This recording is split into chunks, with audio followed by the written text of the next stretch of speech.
Quack, quack, quack, and welcome to the Disenfranchised Podcast. We're back, baby! We're that podcast all about those franchises of those films that fancy themselves full-fledged franchises before falling flat on their face after the first film. I am your host, Stephen Foxworthy, and joining me as always, a man trapped in a world he never made. It's my co-host, Brett Wright. Hey, Brett. Hello, Stephen. How we doing tonight, man? I am doing okay. Right on. It's good to see you, buddy. It's been a while. I feel like I haven't seen you in a while. We've been on vacation, man. How was your vacation? It was good. You actually traveled during that time. I did not travel. You traveled. Too much. I traveled too much. Okay. It's close to, I did the math, close to like 24 hours of driving total. Damn, son. Yeah, look. Over what span of time? Like a week. Okay. That's a whole day out of that's a 1/7 of your total time spent behind the wheel of a car. That's a lot. Yeah, look, there is northern Michigan, not a whole lot close to one another up there. Beautiful area though. Absolutely very beautiful. Gorgeous. Absolutely. One of my favorite places to vacation, if I'm being real honest. 100%. Yes, the lakes are beautiful. The fudge is delicious. Mm-hmm. The knick-knack shopping is out of control. Out of control. The winters are surprisingly mild. How many Petoskey stones did you grab, Brett? None. Oh, None at all. That's a bummer. Yeah, well, I didn't know. You gotta make cuts somewhere. You do. You gotta make concessions. I understand. You only got so much room in your luggage. You know what I'm saying? And so many hours in the day. I get it, man. I do. Right. And hey, there's another voice on this call, and that belongs to a man who might have done too much toot. It's our other co-host, Tucker. Hey, Tucker. Hey, Steven. How's it going? Not bad, man. How did you spend your spring break vacation? At home watching movies and stuff. We just recorded a thing about all the stuff I've watched like in the last week. Yeah, but only patrons hear that, Tucker. That's why you got to go to patreon.com/disenfranchised There it is. And join at the $5 level so you can hear what it was we talked about for what was initially supposed to be about 15 minutes. Turned out to be about almost an hour. Almost an hour. That's how much we love our patrons, man. We give the content behind the paywall. We're not stingy with the content behind the paywall. So check us out. Patreon.com/disenfranchised. The three of us also just like to talk once we get talking. It's true. It's true. And the three of us have not talked, and it's been almost a month. It's been over a month since the three of us got together in a room like this. Yeah. It's been right about a month. So God, it's good to see you guys. It really is. Yeah. Good to see you, boys. Because Brett and I recorded the first episode intro by ourselves, and then you and I, Tucker, recorded the other three. So we did. Like the three of us, cut that Buckaroo Bonsai together. Yeah, you do. We gotta get that one released. Of course, our audience has already re-listened to that one. But thanks for making our Rewind month one of our most downloaded months ever, guys. Appreciate you. It's the greatest hits, and they were all relevant. Well, the last one's not relevant, except like to us. Right. Yeah. It's just kind of a hey. But the other three are very timely, so It makes sense that not only are they some of the best episodes, but some ones that are very near and dear to our hearts here. There are some others that I would probably, if we ever redo the top 5 episodes of Disenfranchised, I've probably got a completely different list now. But ooh, well, look, we'd have to have like a very vacations. So. We need to do that as a top 5 though. The three of us. We have. Oh well, I mean, Brett and I have, but yeah, we haven't gotten yours. Episodes of this podcast. Of this podcast, yeah. You did a disenfranchised of that? Yeah, it was like one of our first ones. I think it was for the 1-year anniversary, I think. Yeah, I think it was, yeah. You guys just fucked up my whole thing. That was like my whole idea. I was like, you guys, we should do top 5s of like the top 5 best episodes of this show. But we got to do it on a date that really means something. Well, here's the thing. There's like 3 times as many episodes as when we did it last time. I was going to say, yeah, we're coming up on 3 years in August. So plus there's a new guy and I was a fan first. So I've got some interesting things to say. I don't doubt sure it. Our lists would be probably a bit different. How do I not remember? I've I feel like I've been a Patreon since you guys have had. I've been a patron since you guys have had we've had the Patreon. Well, Yeah. you and then us. Right. Yeah. I mean, You were, I think, our third patron after our friend Hope and our friend Joseph. So was yeah. it the first Dis and Five Chais that you guys did that? It was one of the first couple. It was early. It was really early. I would have to go back. Remembered though. Let me check. Let me Maybe go I to was tired. patreon.com/disenfranchpod. Maybe you were. And look, it's been a while. You might have forgotten. And you know what? That is okay. You can forget things. Yes, I'm an adult with like adult responsibilities, and it takes up a lot of brain power. I act real silly on this podcast, but I got some serious adult business going on behind the scenes. Takes up a lot of brain power. Yeah, we all. It does. So our first one was our James Bond extravaganza. I remember that one. It might have been our third one. No, I don't remember. Yeah, it might have been like number 3. We absolutely have done that at one point. But it doesn't matter, because if you go to patreon.com/disenfranchpod, you can find out for yourself. Just go back and listen to the whole back catalog. There's hours. There's probably days worth of content on the Patreon. There probably is. Like, look, I'm looking at a lot of these early Disenfranchised episodes, and they're like an hour to 2 hour, or like an hour 15, 51 minutes. Like, we put in the time, man. We don't slouch. These are full-size episodes, every bit as long as anything you'd find on the main feed. But that, I can tell you guys do not want to talk about the movie that we're talking about today. No. What movie? Did we watch a movie? When it comes to this sort of thing, I'm like, let's move it along. Like, we're talking about this for way too Brett hates plugs. So I don't mind plugs. Fun. It's when the plugs go on for too long. Like, this is like in and out. Plugs should be like in and out. But we're sitting here talking about what's all on our Patreon. What was our first Disenfranchised? How long were those Disenfranchised? I don't know. Could you tell me? Like, let's go, man. Let's pump it out. Brett's ready to move on. Brett's at plot 60 already. Like, he's past it. So look, this is a very special day. The day this is releasing, it is May the 4th. It is Star Wars Day. So we need something George Lucas related. But gentlemen, tomorrow there is a new Guardians of the Galaxy movie. James Gunn's final Guardians of the Galaxy movie is dropping in theater. So how can we combine the magic of George Lucas and Star Wars with the power of the MCU and Marvel Cinema? And so there is one movie that combines those two ideals into one perfect package. Brett, what is that film? Honestly, I can't believe that this movie actually fits that package. It's Howard the Duck. 1986's Howard the Duck, produced by George Lucas himself, the very first Marvel theatrically released feature film from 1986, written by Willard Huyck and Gloria Katz, based on the character created by Steve Gerber. Hey, wait, those guys, didn't they write one of those Indiana Joneses? Temple of Doom. Yes, they are. That's a good one too. That's like the wild card movie of that whole series. We're gonna get into. We're gonna get into empire of that series. We're gonna get into the level of talent behind this movie, because it is kind of absurd. Ooh, yeah, given the level of talent in this movie. Directed by Willard Huyck and starring Leah Thompson, registered sex offender Jeffrey Jones, Tim Robbins, admitted pedophile Ed Gale, Chip Zien, Paul Guilfoyle, Jordan Prentice, Holly Robinson Pete, Richard Edson. Gentlemen, what a cast. Yeah. What a picture. Seriously, though, what a cast. I mean, you know, now it wasn't as big of a deal as Cosby was, because that broke my heart. But when I found out that Jeffrey Jones was not exactly on the level, I guess you could say, I was a full-on creepist. I love him in everything he's in, and most of the time he's the best thing in that. Like this might be a hot take, maybe it is, I don't know. I think he's the best part of Ferris Bueller's Day Off. There, I said it. Dropped it right there in front of you guys. I mean, this feels like some Alan Ruck erasure, but I'll allow it.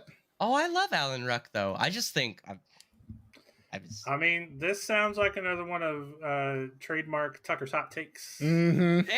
Hey, Jeffrey Jones, best part of Ferris Bueller's Day Off. Matthew Broderick, still great. Alan Ruck, still great. The guy who says, "Oh, what country do you think this is?" Still great. Do you know who that is? He's that guy from that other movie I saw. That is Richard Edson, who is in this movie. Yeah. Yeah. He is he's the in the bar scene when they're and he's getting the money and the manager guy. He's the manager's muscle. Yeah. Yeah. Charlie or something, I think, is the character's name. It doesn't matter. It's not important. He was also one of the Koopa kids in the Mario movie. Exactly. Yes, yeah. Him and Fisher He's Stevens. great. I love that guy. Yeah. Love it when that guy shows Fisher up and Stevens shit. too, actually. Oh yeah, the two of them are really funny together in that movie. Also, Wish I could forgive the Short Circuit series. One of my favorite running gags in Master of None is the fact that all of the Indian actors on that show like find out over the course of that show that Fisher Stevens is not actually Indian, and they're all very surprised. Like that is a running joke on that show. He kind of kills it in both of those movies. I didn't know until I saw him not Indian as an adult. Right. Like, that was my reaction. I was like, that guy's not Indian? Wait, is he doing a really good English accent? Like, did they lighten his skin? What's happening? No, he's in brownface in that movie, in both of those movies. Because other than Johnny Five, he's like the only recurring character in the second movie, which is wild. But yeah, it hurts. That hurts a lot. Mm-hmm. Yeah. Oh, you know who's in Short Circuit 2, though? Also, Michael McKean. I do love Lenny. Me too. That's why I had to mention it. Gotta love Lenny. Also, not in this David, movie though. No, he's not in this movie. So let's okay. So 1973. Any of you guys have either of you seen this movie before now, or am I the only one that's seen this movie before this watch? I never had any desire. In fact, I didn't want to. I never wanted to. Pretty much. Okay, I never wanted to watch this movie. Ever. I was planning. My plan was to die having not seen this film. Well, Steven, this is a favorite film of one of our patrons, so watch your mouth. Hey, man. Brandy really likes this movie, man. Look, I'm really glad that you like this movie, and I'm straight up thankful for your patronage. But also, what is this? Exactly what? Could you explain what this is? Come on the podcast. This is a formal invitation to come on the podcast and tell me what the fuck Howard the Duck is. Yeah, honestly, why are they not here? I respect you and your opinion is valid. I just need to hear what it is. I thought about inviting a friend of the podcast and Cleveland native, Phil Smith, to be on this episode, but I didn't know if I'd be able to convince him to watch Howard the Duck. It's a hard sell. It really is. It kind of is. Look, I watched this movie in college. I've mentioned on this podcast before, we did a thing in college called Bad Movie Tuesdays, and movies with notorious reputations we would watch. We'd all get together in someone's dorm on a Tuesday, because that was one of the nights when they would allow males and females to enter each other's dorms under a very strict set of stipulations. I was going to make a joke about co-ed like mingling, but then you just said it all serious. No, it's hard to make fun of you after that. Look, it's a thing that happens on conservative Christian campuses, and it fucking sucks. But you're an adult though, dude. You're like straight up 18. Mm-hmm. But you sign a code of conduct that says that you won't fornicate on campus or off campus or anywhere really. You're not allowed to fornicate at any point. Yeah, he's an adult. He's an 18-year-old adult, but he's also a Christian 18-year-old adult. There's the difference. And those standards need to be policed by someone who's not going to uphold them themselves. So that's wild. Yep. Jesus is always watching.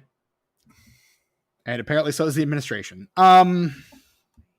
Who's Jesus is a part of.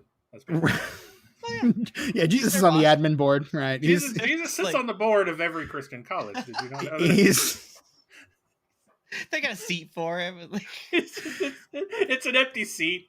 He's on the purity. Here's the thing: you joke, but I guarantee you there are Christian colleges that actually do that. There probably are. 100%. There are Christian colleges. That's what makes it funnier, honestly. Well, there's.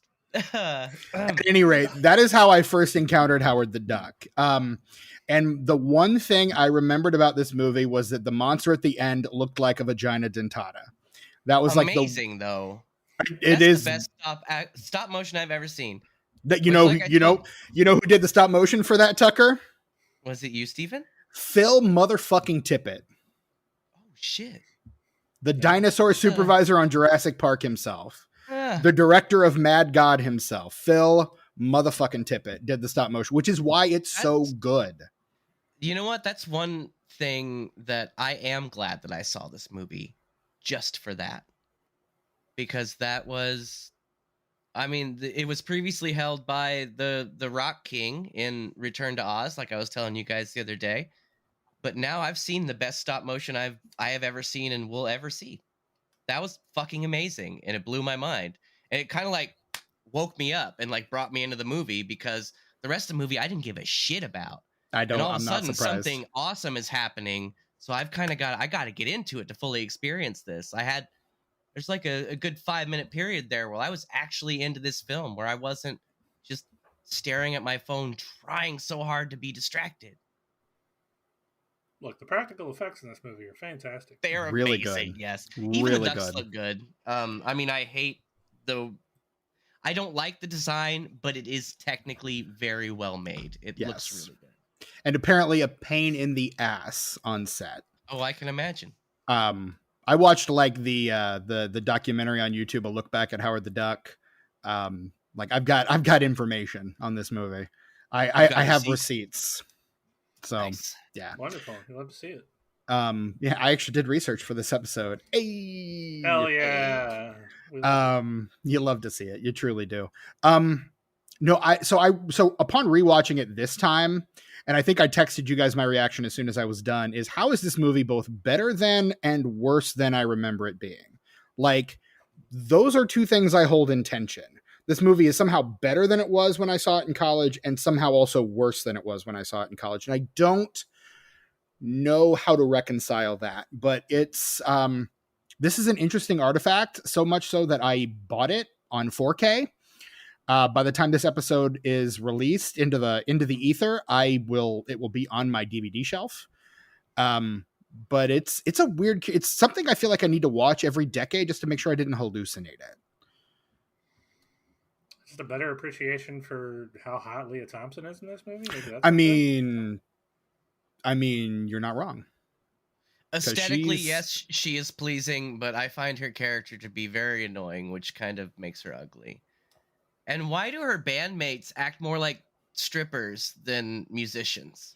Well, like, the way they talk to each other, like backstage and stuff, musicians don't talk like that. Like, well, actually, Tucker, that's more like. Steven, what are you picking your teeth for? What's going on, Steven? Take him to school. Tell me about it. In the comics, the character of Bev was not actually a musician. She's a nude model. That would have been better.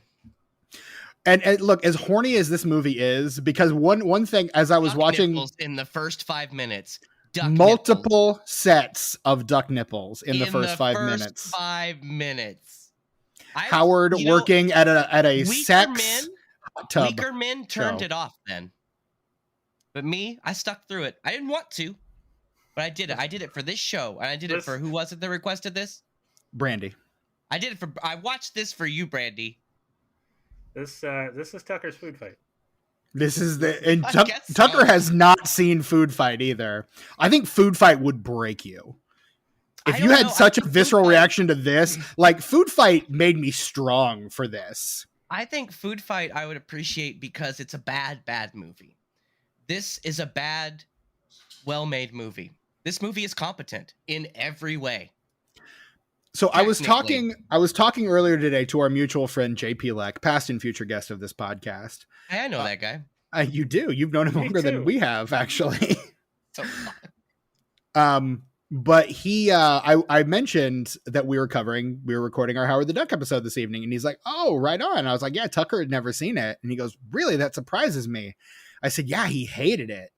And Joseph's like, "Really? That surprises me." I was like, "I know, because I think," and this is my thought, I think if you had seen this when you were younger, this would probably be a movie you would hold with some esteem.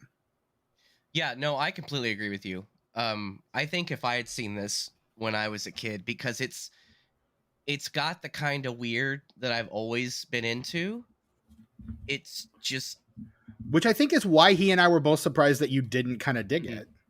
No, I get that. I totally understand that. If I had seen this younger, I would have an appreciation for it. I don't think I would be like, oh, this is amazing, everybody should watch it. I would be like, I don't know what this is. Some people are going to like this. You might like this. I am not going to go out on a limb and say that this is a good movie. I don't think I can do that in good conscience, because it's not. It's well made. It is. What I do think about this movie is that it is a fascinating object on several different levels. Like, given when it was created, given the circumstances behind its creation, given the people involved in its creation, and given the output, it's weird. And the fact that it put Marvel off making theatrically released films for 22 years. Oh, and this doesn't get made today, by the way. No. Absolutely not. This is a movie you can only make in the mid-'80s. And with the people that made it. Only the people that made it had that kind of pull to where they could be like, yeah, we're going to throw some bullshit up there and see what happens. And the studios are like, okay. Like, we're literally sitting on the piles of money that you made for us. So yeah, go do that, whatever. So So this comes about because George Lucas read a comic book called Howard the Duck. Howard the Duck debuts in 1973 in a comic book called, I think it's Journey into Fear. But Journey it into Mystery is what it would be. If it's a journey into something, it would be Mystery, I believe. Because that's the comic that Thor debuted. But Marvel had a couple titles, and I think Journey into Fear was the horror version. And because was there a Journey into Fear?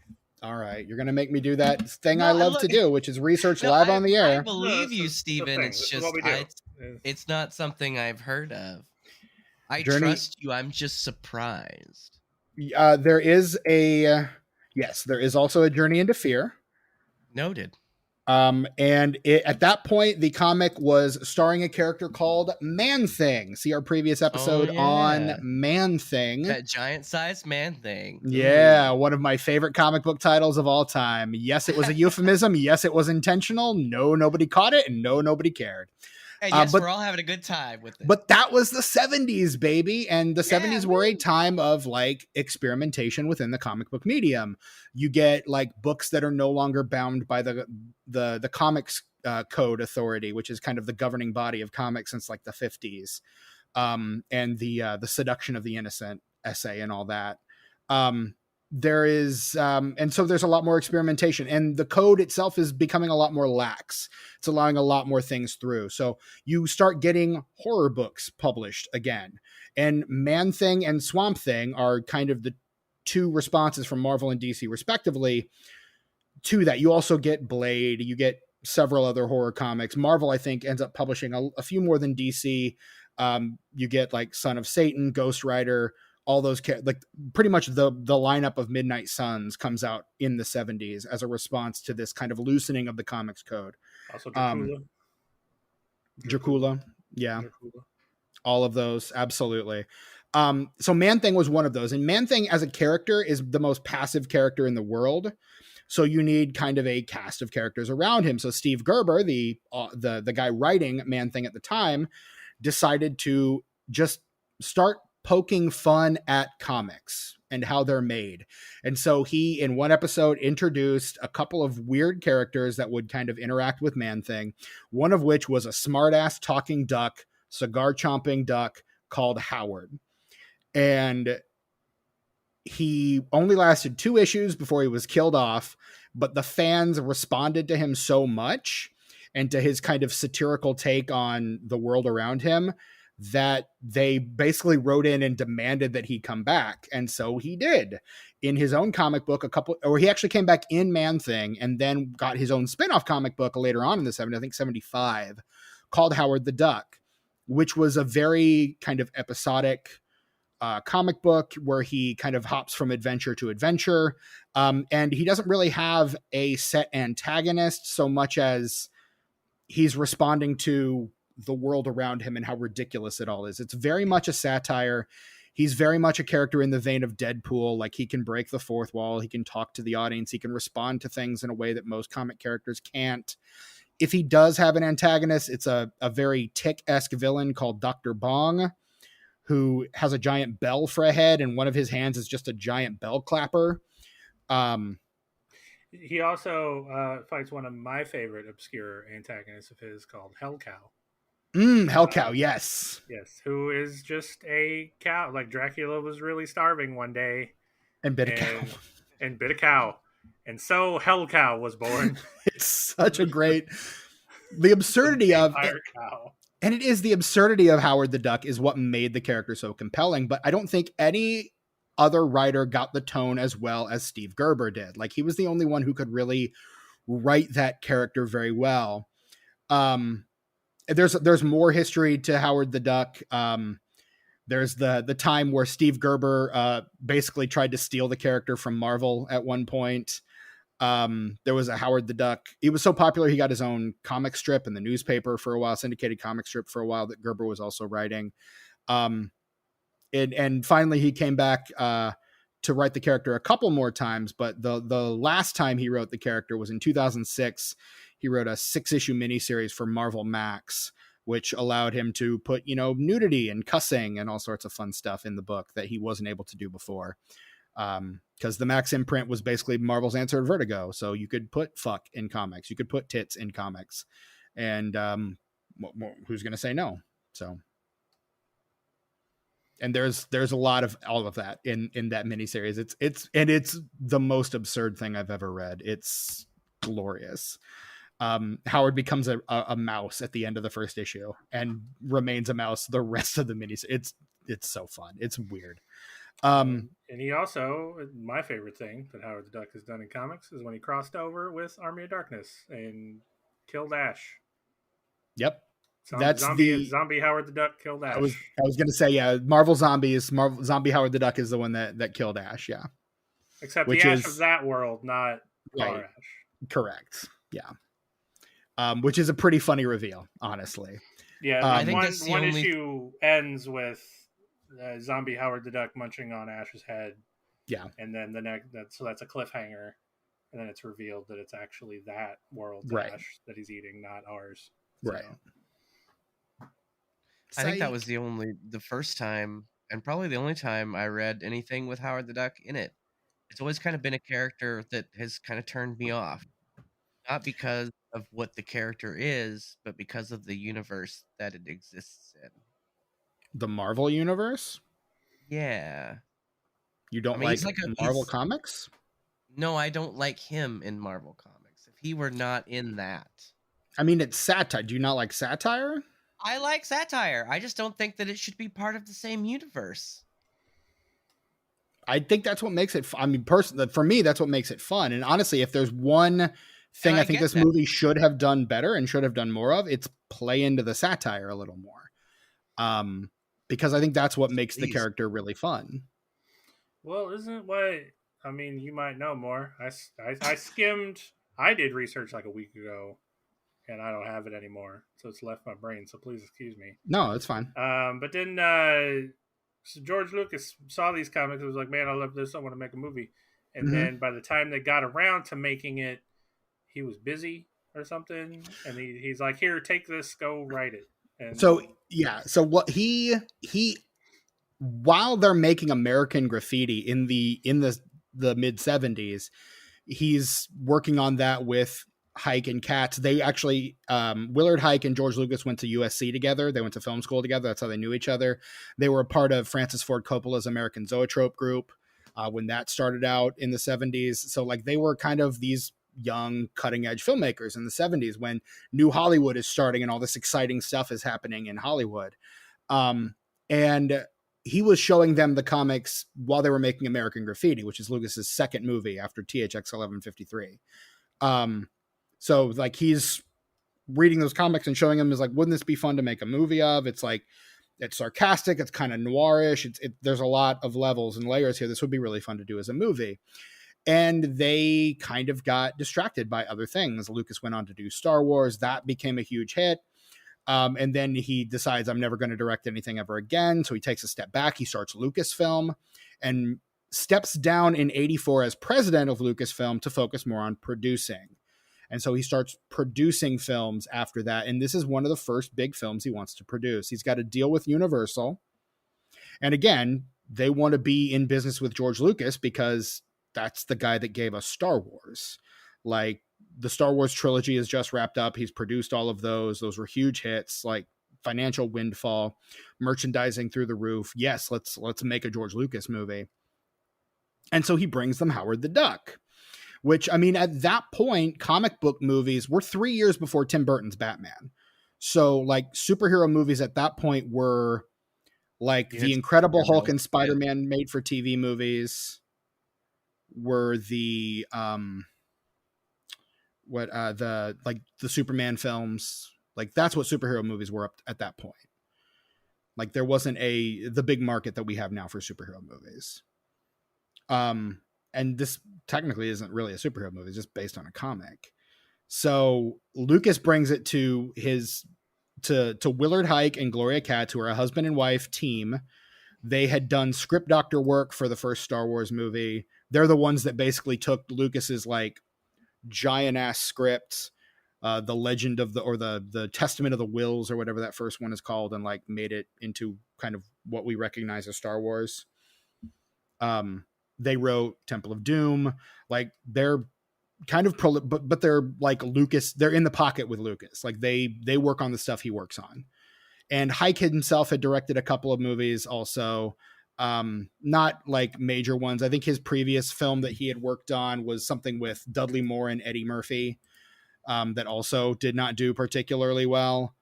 Yeah, I saw that, and I'm kind of interested to see. I want to see that kind of, because I never thought of Dudley Moore and Eddie Murphy together. It's a 1984 film called Best Defense. So he's directed 4 films. In 1973, he directs a movie called Messiah of Evil. In 79, it's French Postcards, Best Defense in 84, and then Howard the Duck in 86. It's the last film he ever directs, and then off to director jail with him.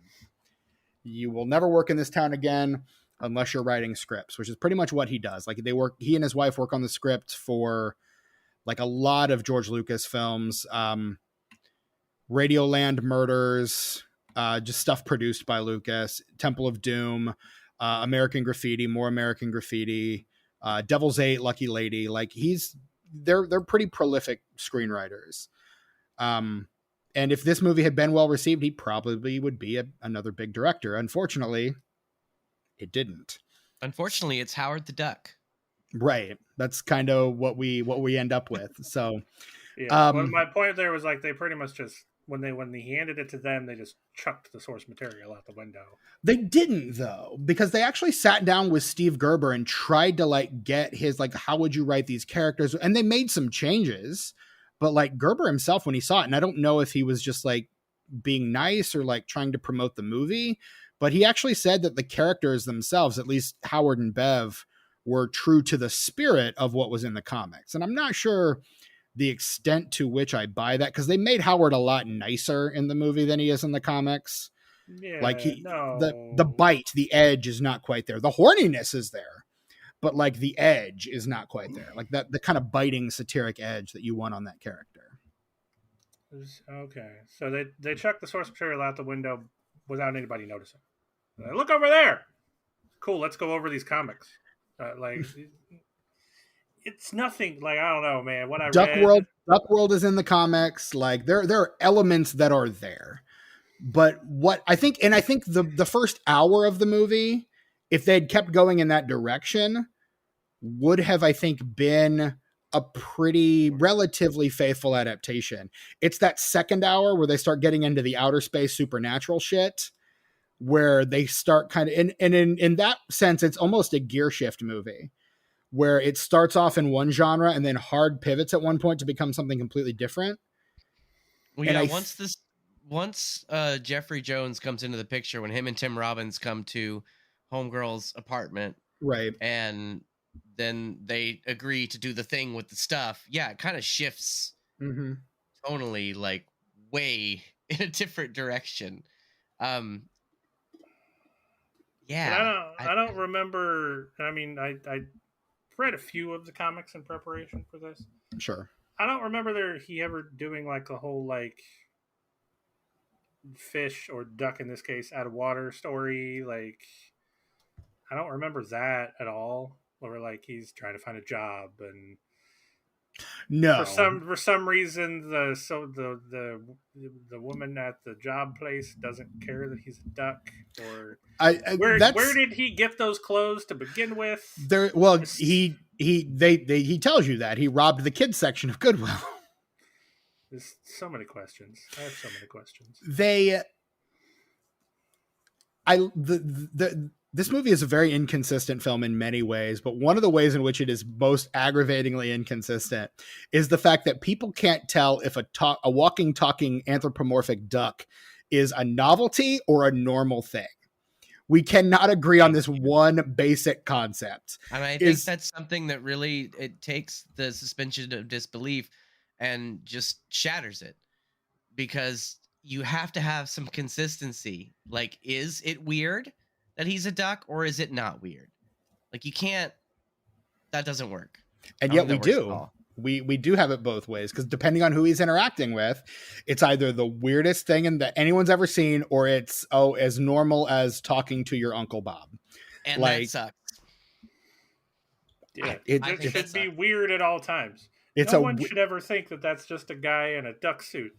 I'm saying commit either way. I don't give a fuck which way they go with it. Just commit to something, man. Like, don't tell me one thing and then the exact next scene, the reaction is different. Like, you can't tell a story without consistency of the lore, man. You know this, Brett. Well, yeah, because here's the thing. And I'll oddly reference the Dresden Files here, because they make a good point. Like, if you focus on the fact that humans don't want to believe that weird shit is actually in the world. Humans don't want to believe that ghosts exist or vampires exist. So they take so many leaps in logic to try to pretend that this isn't real. And if the movie had touched on that even a little bit, it might have been fine. And I guess you could sort of twist the narrative to explain that in this movie, but it's too inconsistent, man. But I think that's another issue, is there's so much other stuff that this movie's trying to do.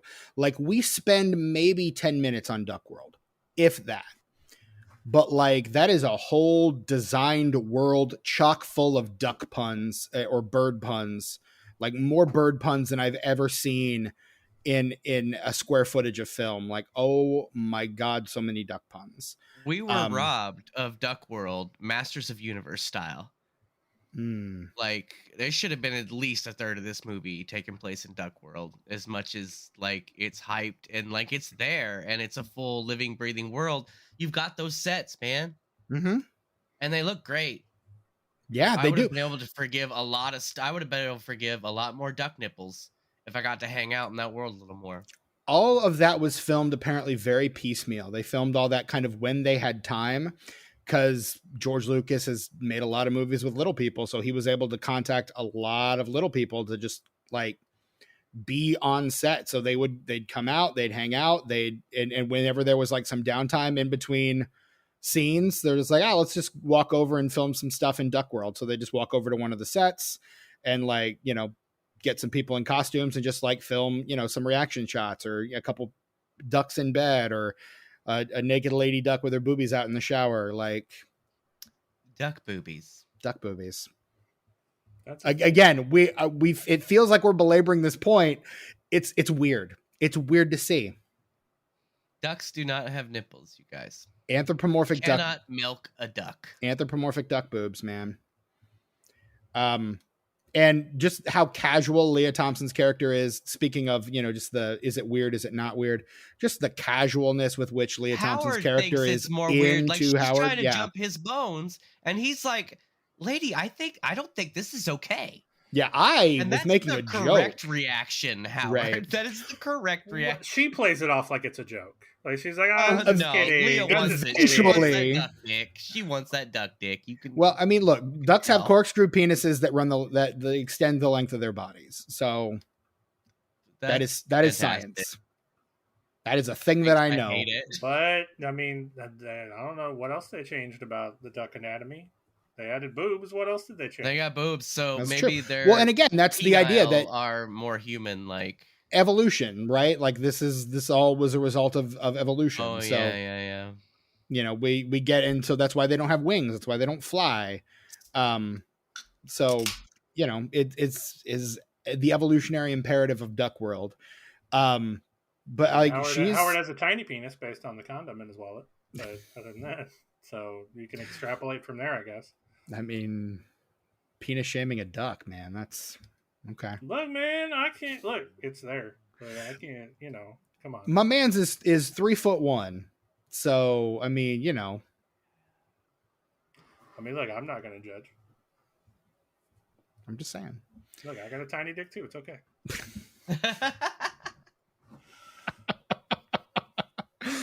Oh, I felt that. Right. Tucker's just quietly sipping his beer. I'm like, I don't know what you guys are on just about. Really thirsty. What? I wasn't paying attention. What's going on? But no, like that was one of the complaints that this movie got on release is who is this movie Is it for? Howard's dick was too small? Oh. Is that Howard's dick is way too small. You guys were giving this a 1 out of 5. The duck dick is not realistic. Can you imagine if Twitter and Neil deGrasse Tyson were a thing when this movie came out? Oh my god, that sounds really annoying. Right? Oh my god, it would just be interminable. But like, who is this movie for? Is this because tonally, it's goofy enough. The humor is geared toward kids, but it is horny enough that this movie is clearly for adults. Like, there's duck tits in this movie. There's a scene there. Howard's job is, which he's at for a good 3 to 5 minutes, takes place in a hot tub parlor that is clearly also a whorehouse or It's a hot tub jizz brothel. mopper. It's a hot tub brothel. He's a hot jizz tub brothel. mopper. He essentially is. He's a chum scrubber. Yeah. Ooh, that's a good movie too. You guys seen Chum Scrubber? I have not. No. It's been We'll a put that long on the- time. I remember thinking that movie was really fucking weird. But I need to watch it It is again. weird, and it's not even really good. It's just so weird that you have to watch it. Not in the way that this is. It's different. Anyway, Chum Scrubber. I'll add that to the list. It gives real strong Donnie Darko vibes. I remember. So. Okay.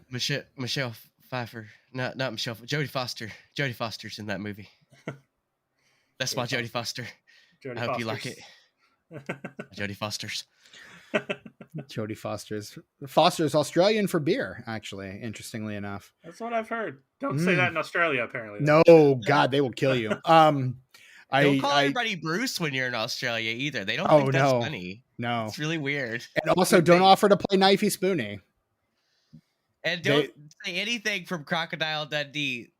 You would think they would love that too. That's like what they're known for worldwide is Crocodile Dundee, right? Nope. Apparently that is a harmful stereotype. I guess. Whatever. Grow up, Australia. Oh God. No, God. Yeah. Don't antagonize the Aussies, man. They live in a natural hellscape on a regular basis. Like don't give the prison colony any reason to be mad at you. They also hate it when you bring that up, by the way. Jesus Christ, sucker. I mean, look, we're going to get all the hate mail. This might be your last episode on the podcast. I'm sorry to say, man. buddy. Had a little bit of fun. Be assassinated by a drop bear.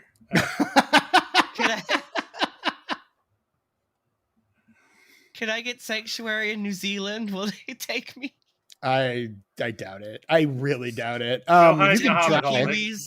can't find you in one of the hobbit The enemy of my enemy is my friend. Yeah, I was going to say, throw yourself on the mercy of the Concords, man. Peter Jackson, adopt me. The favorite son of New Zealand, Peter Jackson. Gentlemen, we're 45 minutes into this thing. We should do the plot in 60, don't you think? Oh, we probably should, yeah. No, I was hoping you guys would just forget about it to the end so that there was the possibility that I would have to recount it because there's no way that I could possibly do it. Here's the thing. If you try to, like, explain the plot of this movie, you might, like, just become, like, catatonic a la taking in the entirety of Cthulhu. Like, it's going to be real rough. I guess let's do it. Here we are. But we might as well. Brett brought it up, so he invoked it. So let's do it. The sooner we do the plot in 60, the sooner we don't have to talk about this stupid movie anymore. Well, Tucker, you could cut all that out and we can pretend it didn't happen. That's true. I would never. I have integrity, sir. Why would he edit our precious words? It's true. We're kind of punchy tonight. It's fun. I like this energy for us. Love little bit. All right. Well then, so Tucker, you'll be 1 and 2. I'll be 3 and no, Steven will be 3 and 4 because you kind of don't absolutely hate this movie. Mm-mm. Or no, I'll be 3 and 4. You'll be 5 and 6 because you don't absolutely hate this movie, and I'm kind of. Before we do that, I will say the plot in 60 seconds for those of you who are new to the podcast. First of all, welcome. But this is the part of the show where we recount the plot of the film that we were watching in 60 seconds or less. And Brett is going to roll the what did we call this? The D6 of justice, integrity. D6 of destiny. D6 of destiny. That's what it is. I should write that down somewhere. Brett is going to roll the D6 of destiny, which will decide which of the three of us will be recounting the plot in 60 seconds. Brett and the D6 of destiny, take it away. It's actually, I don't think that's what we called it before, but I just thought of it now, so I thought it's. I like it better than whatever we thought of before, because the alliteration is great. I love that. Right. Okay, here we go. Numbers have been assigned, and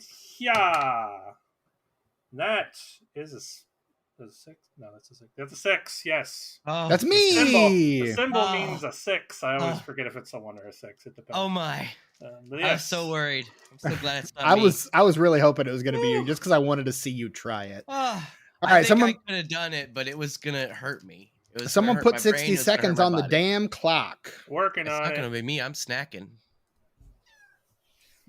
All right, 60 seconds on the clock whenever you're ready, Steven.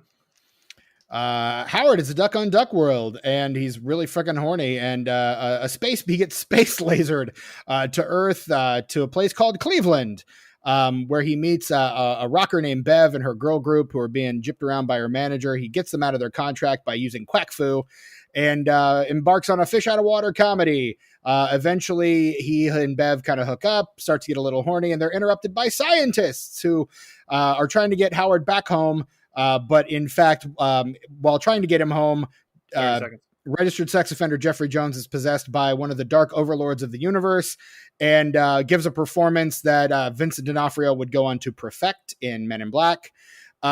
Eventually,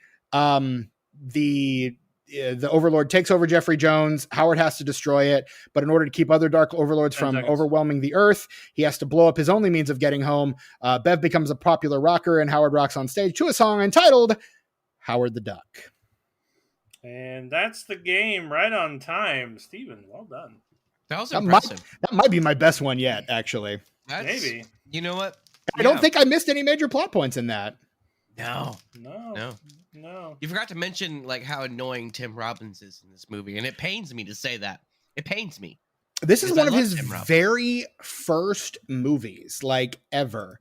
So this movie, past and future guest of the podcast, Phil Smith. Tim Robbins. Oh, yeah. No, Tim Robbins, fan of the show. Come on the show, please. Friend of the show. On, Tim, please. Come on, Tom. Come on. Oscar winner Tim Robbins. Come on the show. Your role in High Fidelity. Let's talk about that. Yes, please. But he smashed with the air conditioner. when we first watched this film in college, I think it was probably our freshman or sophomore year. Phil was my roommate at the time, and he was a nerd from Cleveland named Phil. And so Howard calls Phil Philzy in this movie constantly. So we started calling Phil Philzy. And so this movie is responsible for giving my friend Phil his nickname. So we called Phil Philzy because of Tim Robbins in this movie. Cool. Yeah. That's a fun story. I love some Stephen lore every once in a while. But no, this is one of his earliest films. So he, before this, in terms of film, he had been in a 1984 film called Toy Soldiers, another 84 film called No Small Affair. He's in a movie called where he's the computer guy. The Sure with Thing. That other dude. No, not. Is it called Sneakers? Am I thinking of Sneakers? Tim Robbins is not in Sneakers. No, what am I thinking of? Oh no, it's shit. This is gonna bother me. Now look at me. I'm the guy who's doing the thing where I'm looking to see what it is on the internet. While Tucker's looking that up. Tapeheads. Oh, Tapeheads is 88. Him and John Cusack, right? 2 years. 2 years after this movie is Tapeheads. I'm saying though that's real good and real weird. Not bad weird like this movie, but good weird. Like, well, I'm trying to track his career leading up to this movie. I know, but I remembered it, and I didn't know if it was before or after. So whatever, I mentioned it anyway. Go ahead. 85 is in something called Fraternity Vacation. He does a couple of TV movies, and then in 1986 is his big year.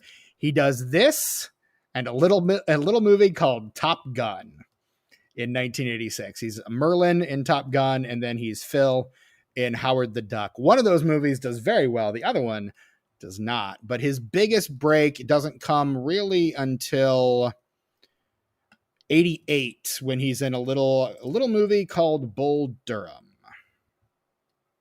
Oh, okay. So a couple years after that, he kind of redeems himself for this movie, but he apparently does not have any like bad memories of this movie. Like, he was excited to do it. It's a good payday. He's a working actor. It's a George Lucas movie. Like, why wouldn't he want to work on this thing? He said the duck was a pain in the ass and the movie itself wasn't that good, but otherwise, yeah. So what I'm hearing is if they do pull off this Howard the Duck movie, James Gunn is sort of interested in. I'm going to need to see some Tim Robbins cameos. James Gunn's not going to do it because he's full time at DC now after Guardians of the Galaxy is over. But I mean, I think that as early as earlier this year, he was saying he was interested in it. I don't know. Does he have an exclusivity contract with DC? I don't know, man. He's going to be busy though. Like, he's writing and directing. He's heading the whole thing too. He's the Kevin Feige of the DC universe now. Exactly. He's Kevin Feigeing a whole comic book cinematic universe. Like, he's not going to have time. Well, fuck, get somebody else to do it then, goddammit. Which is cool. And, I was thinking about this week. Actually, this is weird. It's a very, very kind of off-topic tangent, but I feel like I need to mention this, you guys. I love James Gunn. I love Super. I love Guardians of the Galaxy. I love pretty much every film that he's made, going back to the Troma stuff. Future episode of this podcast, Slither. Yep, even the Scooby-Doo movies, I think, have their merit. Mm-hmm. But do you guys remember that show he had on Sci-Fi, that reality show, the Scream Queens? I saw a YouTube video on that like a couple weeks ago. Do you guys remember that? I don't remember it, but I watched a YouTube video about it, and apparently it's pretty cringy. I'd forgotten about that. It's a reality show, of course it is. But like the stuff they make those women do, like looking back at some of that stuff in the Me Too era, is kind of gross. And it's not even to the point to where it's like, oh, it's just the times. No, it goes too far. Even it really does. For the times. Yeah, it's fucked up. It is really fucked up. It's really fucked up. And some of the shit that he's like asking people to do, and like it fucked up.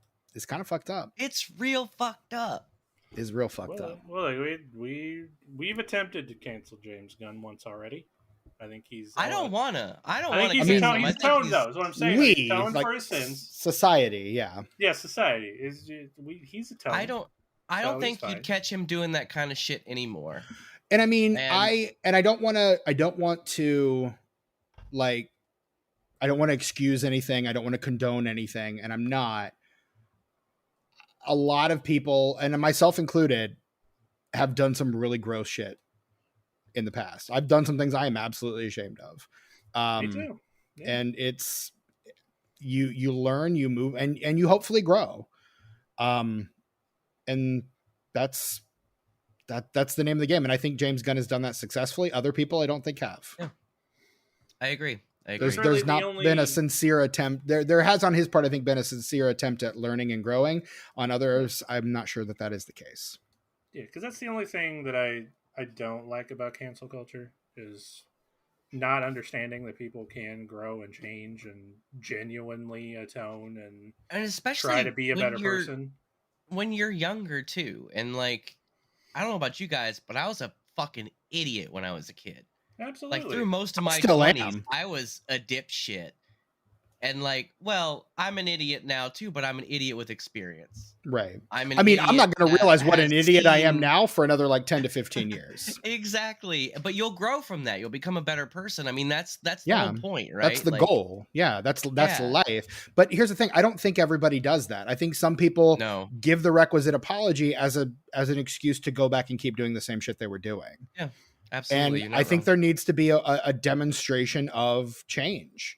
And I don't think we've seen that from unfortunately most of the people that have been canceled. I don't think they've done put in the requisite work.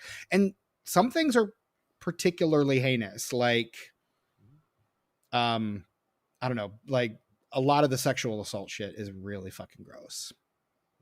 I don't know if you guys, all of something it, that really was fucking that gross. was really upsetting when I watched She Said, which is I thought it was going to be kind of like All the President's Men. Like, I really love that movie, and that's why I wanted to watch this movie.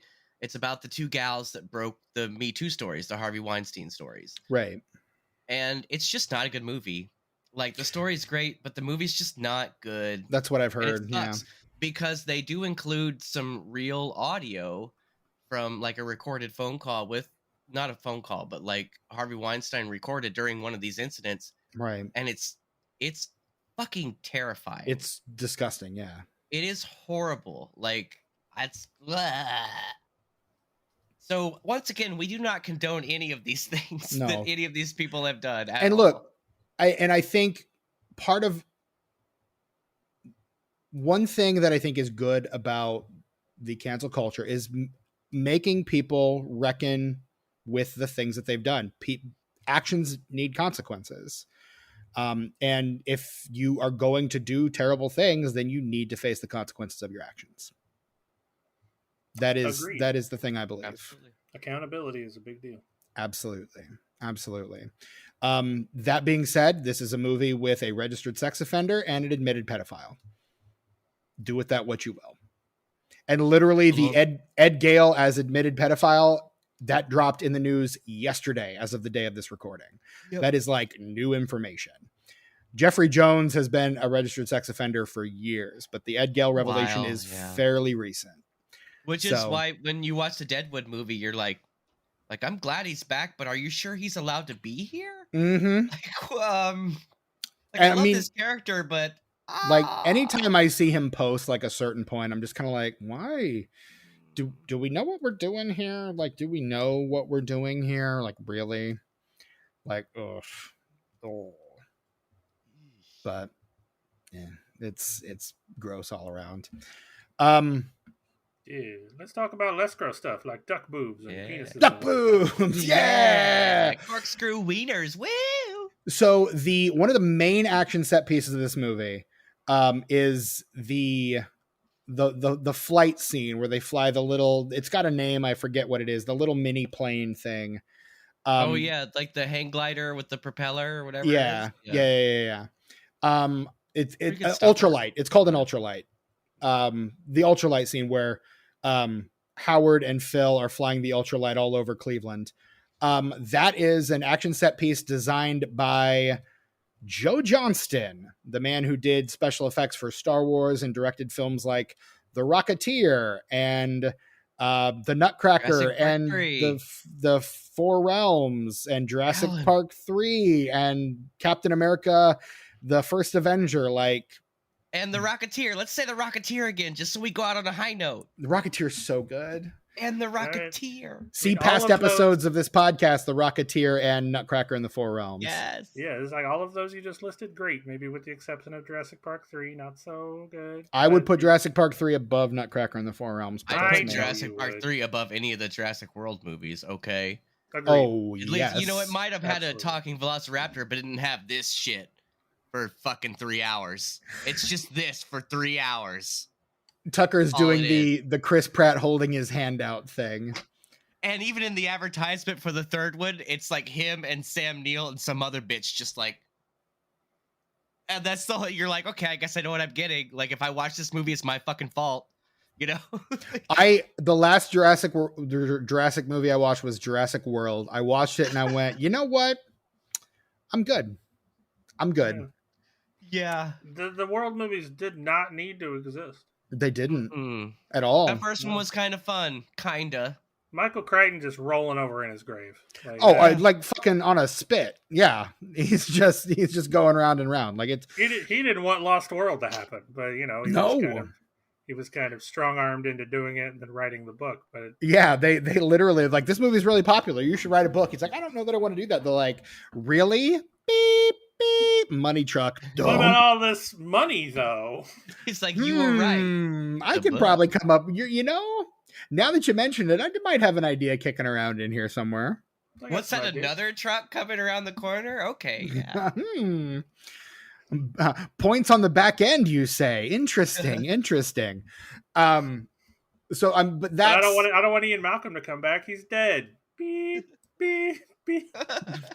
Jeff Goldblum hit, you say? Interesting. Interesting. Super popular character. Everybody's First favorite. time hearing of this. Wow. Wow. Okay. Maybe he didn't die. Hold on. Yeah. Maybe he just got a really bad cough. Yeah, that's the ticket.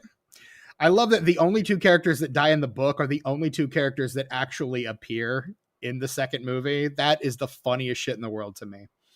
Yeah, it's a trip watching the movie and then reading the book, which is what I did in high school. Same. It was a trip.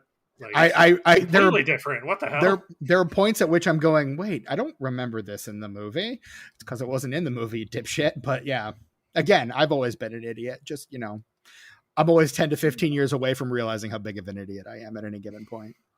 Aren't we all? Yeah. But look, I will gladly say that thanks Steven Spielberg for introducing me to Michael Crichton. There you go. Because I read Jurassic Park and then I proceeded to read literally everything else he ever wrote.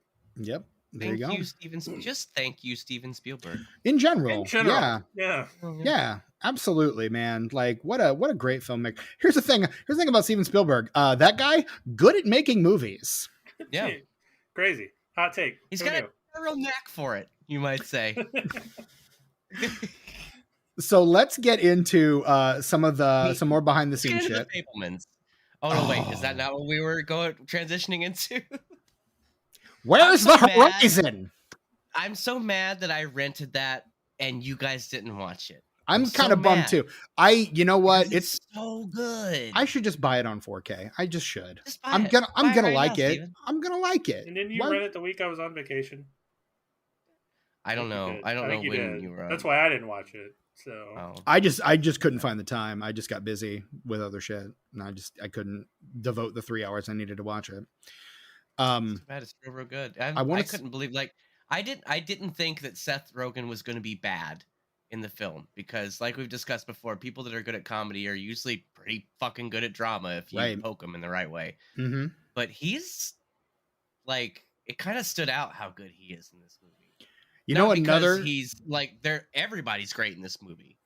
It's just he exceeded my expectations. Another unexpectedly powerful performance from a traditionally comedic actor in an exceedingly Jewish film.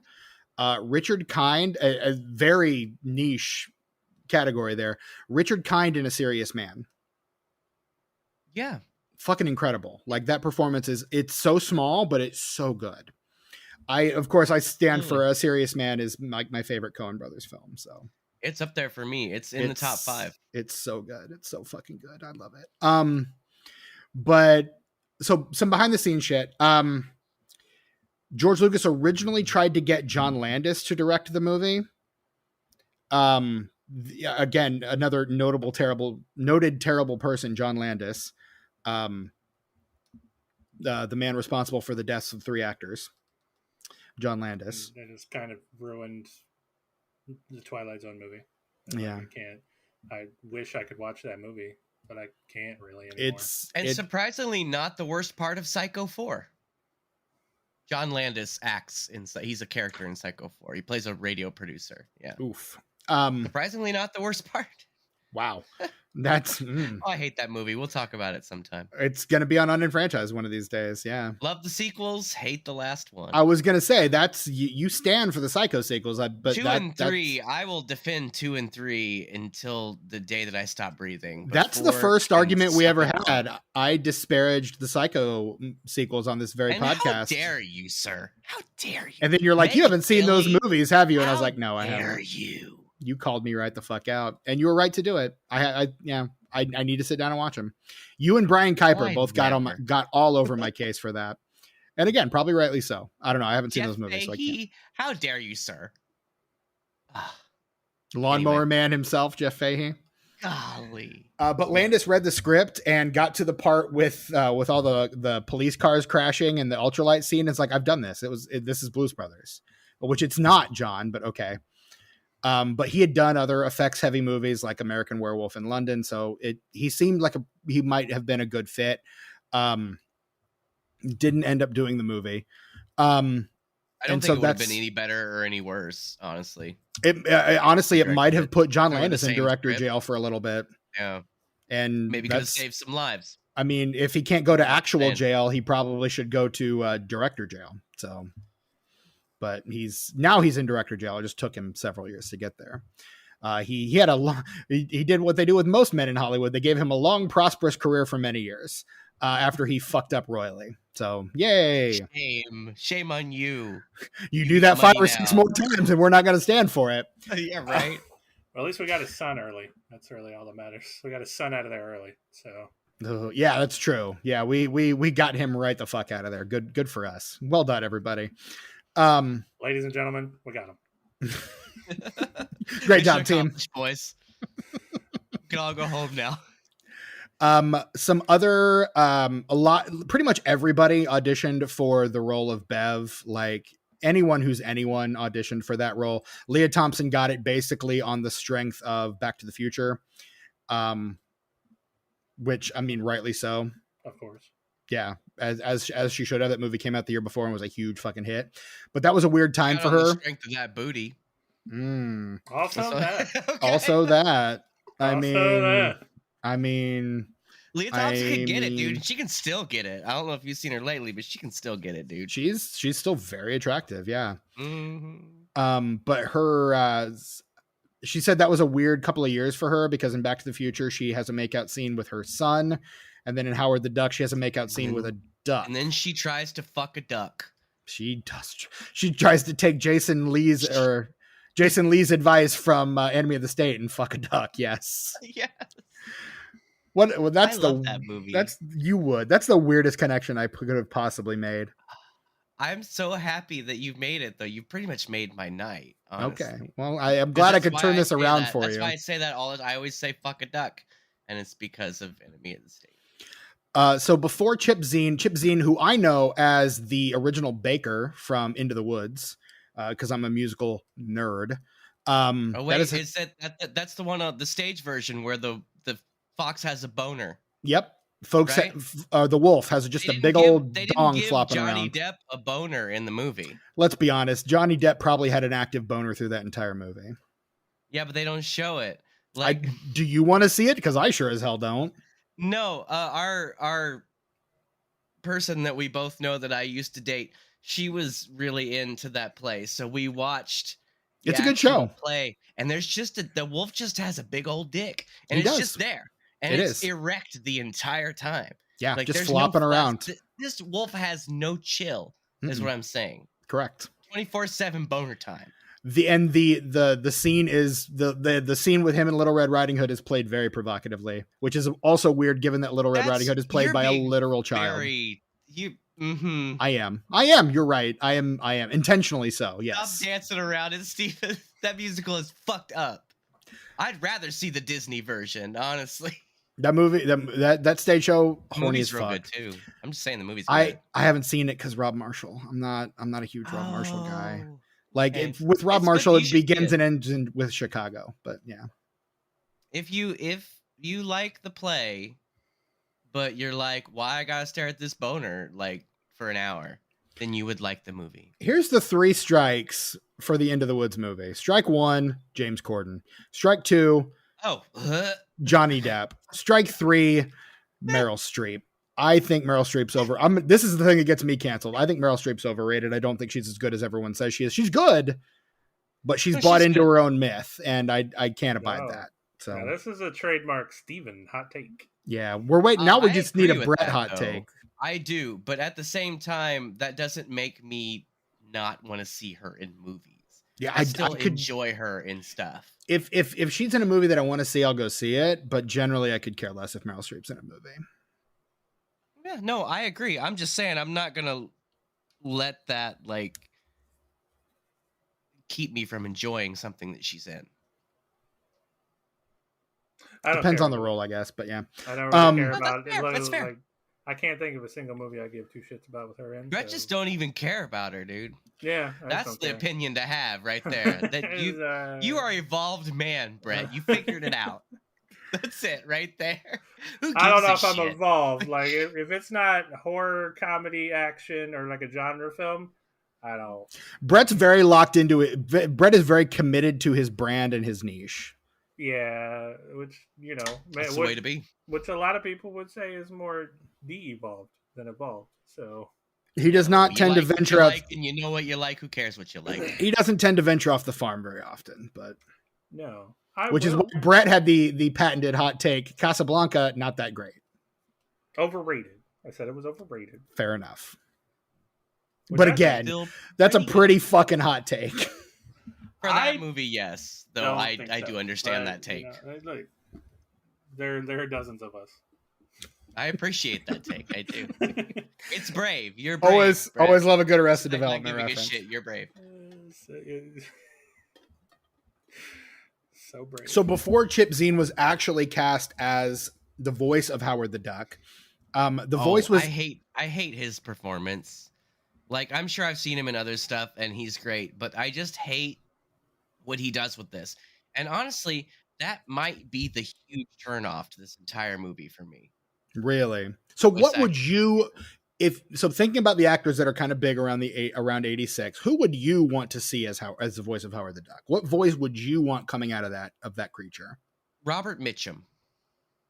Okay, that's not where I expected you to go, but that is wild. That is fucking wild. That is right down the middle of the plate for you. So I can't say who are you right now, but like, holy shit, dude, what did you do? No. You just broke my fucking brain. No, I think it was too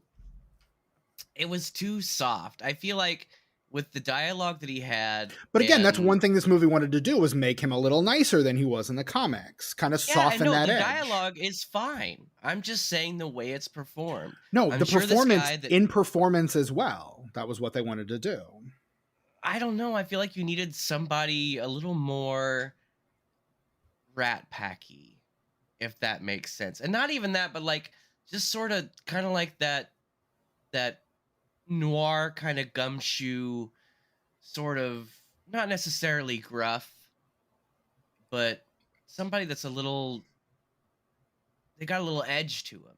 He can still be silly and goofy and horny and whatever, but I just don't think the performances match the vocal performance of Howard. I don't think it matches what this film really needs. Like, the dialogue is there to a certain extent. I think that goes back to what you were saying, Steven, about like, is this for kids or is this for adults? Because like, I think if you take this Howard the Duck, he's so soft, such a soft boy, and put him into like a kid's soft movie, boy, sweet soft boy, and put him into a kid's movie, like he fits perfectly. Like they needed to pick one or the other. And that's what we've been saying this whole time. Just commit to something, man. Like this movie is and going one way or the other. Commit to something, and we'll be down for it. Just fucking decide and stick with it, you know. But it's like the diner they go to. It's called like Joe Roma's. What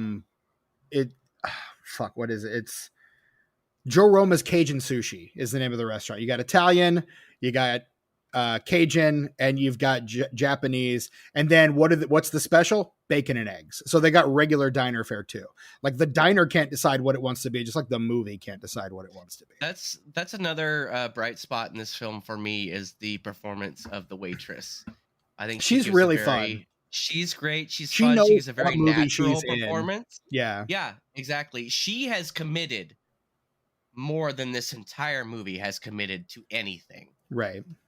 And that's why she kind of shines. Like, that was another moment where I was like, okay, I'm into this for a second, because this gal knows what's up. And honestly, if that is the same energy that Leah Thompson is giving off in this movie, instead of like the earnest, because she's very earnest, but if she's giving off the kind of energy that the waitress is giving off, like that, I feel is, I think maybe closer in pitch to what the comics were.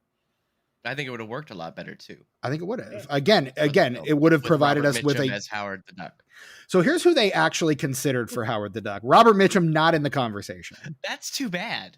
Two He actors was doing who, that mob movie that I still haven't watched that I bought like 3 months ago. Anyway, go ahead. Two actors who auditioned but didn't actually get cast. John Cusack and Martin Short auditioned for Howard, did not get it. Was eventually cast but quit a week into the movie. Robin Williams I was going to suggest Robin Williams. was actually cast in this movie. He's wonderful. As I love the him, but voice he's of too Howard much. the Duck. He's too much. Well, It here's would've been what- way too much. Here's what happened. Here's why he quits. So the entire role of Howard, the vocal performance of Howard, is all ADR'd in at the end of the movie. So the entire movie is filmed, which means that the performance of Howard, the physical performance of Howard, is already done. Which he means couldn't you got the beat improvise and do and- his little voices and stuff. Exactly. He couldn't ad lib. Love He you, couldn't Rob. improvise. Just saying. He had to stick to the script, and that is not something. Which is why his performance as the genie works. Is they just turned him loose and then animated around him. Whereas this is exactly the opposite, and he doesn't work in those tight constraints, and so he quits a not at week that into the point in movie. his career, I don't No. think. I mean, you had World of Karting with Gart, but other than that, you didn't have a lot of dramatic Right. performances from him where he had to actually stick to something.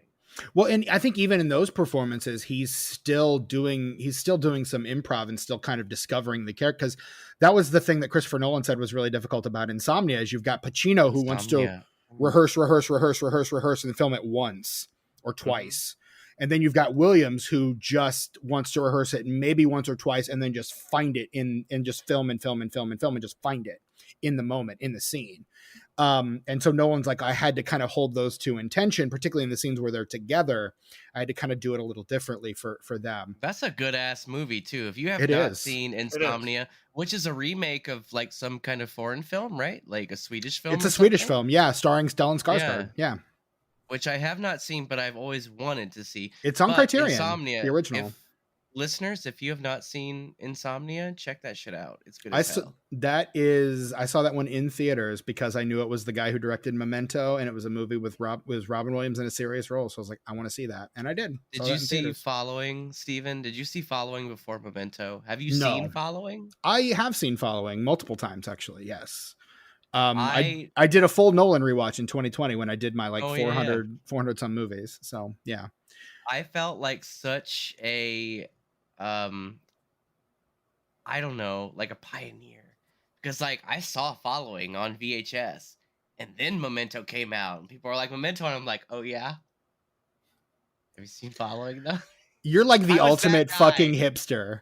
You're And like, I didn't want to be that guy, but when you find yourself in that position, I wasn't even trying. Like, I'm never trying to like find the diamond in the rough. I'm just looking for videos on the shelf and trying to watch as much shit as I can when yeah. I'm that age, like 20, 21, whatever. And I just happened to come across it. I'm telling you, I'm a trendsetter, you guys. You're something, all right. I I'm was not sure watching what, but Brick, you're like, something. when Brick came out, your boy was on it. I'm just saying, I know. trendsetter. You're something. You're welcome for Pokemon, by the way. Sure. Before it was cool. You and your fucking avocado toast and your handlebar mustache. I've never eaten an avocado. I've never tasted guacamole. And just like Howard the Duck, I don't ever plan on it ever. Well, we missing got you to out on watch Howard the guacamole. Duck, so It's arbitrary and it's weird, but you know, you got to have boundaries. look, Yeah. man, the one boundary I set for myself was I'm never going to watch Titanic, and you know what? I'm glad I broke that one because Titanic's a good-ass movie. I'm not, you know, it's great. It's not for me, but I'm glad I saw it. Yeah, it's good. It's real good. Would watch again. That's another thing we were talking about, bodies. The other thing we recorded tonight. That was what I felt like through most of the movie until the end. I was like, you know what? This isn't for me, but I'm glad I've watched it. And then when the end came along, I was like, oh, damn, wait. Actually, I think this is for me. Because my opinion is it sucked. I So- still Yeah, haven't and seen that's it, so fine. I can't weigh in here. If you want to hear anything else, though, $5 level, patreon.com/disenfranchpod. Over on that old Patreon. Get to patroning. That's it. That's it. Petrol. So this movie is made, it comes out, and it bombs hard. Hold on, Steven. And that makes me feel good though. Oh, I'm not to the numbers yet because I still have okay. one more story I need to tell about this movie. Okay. And it may be. Hold on. There was a video game. There was a video game, and I was hoping you found info on it. Yes, Of Are we course. scooching over to the corner? Not yet. Not yet. Okay. Pull it back. Oh, Pull it back. all right. No, I come back. got one more Grand. story I got to tell. So Lucas is basically starting ILM, which does all the special effects for this movie. And honestly, the special effects are one of the best parts of this movie. Looks great. Everything looks great. It looks I'd phenomenal. say even the production design, art direction, all great. I think it's all wonderful. I was getting some serious like Vincent D'Onofrio Men in Black vibes off of Jeffrey Jones's performance. Like everything he's doing is something that D'Onofrio would go on to perfect in Men in Black. That Jeffrey Jones spends half of this movie in an Egger suit. I mean, he's playing an otherworldly creature trapped in a human body. So yeah, kinda. No, yeah, I can dig it. It's fucking weird and wild as hell. Like but again, D'Onofrio does it like 10 times better. It's funny because I live in a house where there is an infant that has just learned to walk. Mm-hmm. And I texted my roommate the other day that since the infant has learned to walk, that's how he walks. Like he's wearing an Egger suit. Like he doesn't quite know what he's doing, but he's getting there, you know? That's funny. I like that. It made me think of that. That was really, really funny. I mean, infants are basically just bugs trying to adapt to our life. That's all they are. Yeah. So ILM is just kind of starting out. Like he's just trying to get it off the ground when this movie is coming out. And so this movie was supposed to be, the success of this movie is what gets ILM in the black. However, this movie, as we said, is not successful. So in order to recoup the costs, George Lucas has to put up this computer animation division that he's just purchased in order to kind of recoup some of those costs. And so he finds a buyer in a man named Steve Jobs, who offers to pay him well above market share for this tiny little computer animation company that he's purchased. George Lucas gladly accepts the offer and funnels that back into Skywalker Sound, Skywalker Ranch, ILM, all of that. That little company, purchased by Steve Jobs, would go on to become what we now know as Pixar. And now you know the rest of the story. Paul Harvey. So that's an outdated reference. Nobody listening to that reference. I mean, I don't know. Maybe a couple people will. Maybe we got some Gen Xers or maybe a boomer or two that might. I don't think any boomers are going to listen to this fucking show, but it's too bad that I was peeing when you guys were talking about Paul Harvey, because I would have whipped an impression on you that would have just like curled your hair. We're kind of not done talking about Paul Harvey. If you want to do it, we are. Time. Nope. You do it. You know what? Save it for the paywall. Save it for behind the paywall. Yeah, there you go. We'll put that on the Zelda Rubinstein soundboard. There you go. There you are. Paul Harvey, little extra panel there. There you go. Tucker's Paul. Or no, we'll make that the next tier. When we get 20 patrons, you'll release the Paul Harvey soundboard. Yeah, and you don't even know what that's going to sound like. Like Steven has done some Brett, you gonna die, girl. He's done some of that shit. Not doing that anymore on the main feed, though. You don't even know what my Paul Harvey is. You don't know what it's like. We're gonna hear it. Will until you go to patreon.com/disenfranchpod. So you mean people are gonna give us money to be a patron and not even know what it sounds like? That's wild, Tucker. Well, wild. That's great, because that's what we call incentive, man. And you get a guy like me, it's either gonna be really accurate or just like so terrible that it's hilarious. So either way, you win. That's win-win. I don't do middle of the road shit, Brett. Like I either go hard or I literally go home. Like there's nothing in between. That's the Tucker guarantee. That is. Yeah. And you can quote me. Is that your Miss Cleo impression? What was that? No, it's the guy from Rules of Attraction, the coke dealer's friend. Watch that movie, you guys. The David Spade show with Patrick Warburton. Oh, Rules of Attraction, Roger Avery film. starring the Dawson. The Dawson is in that movie. The Dawson. Oh no, I do know what movie you're talking about now. Yeah, okay. The Dawson. Oh my God, you're the Dawson. Brett, what's going on in that corner over there?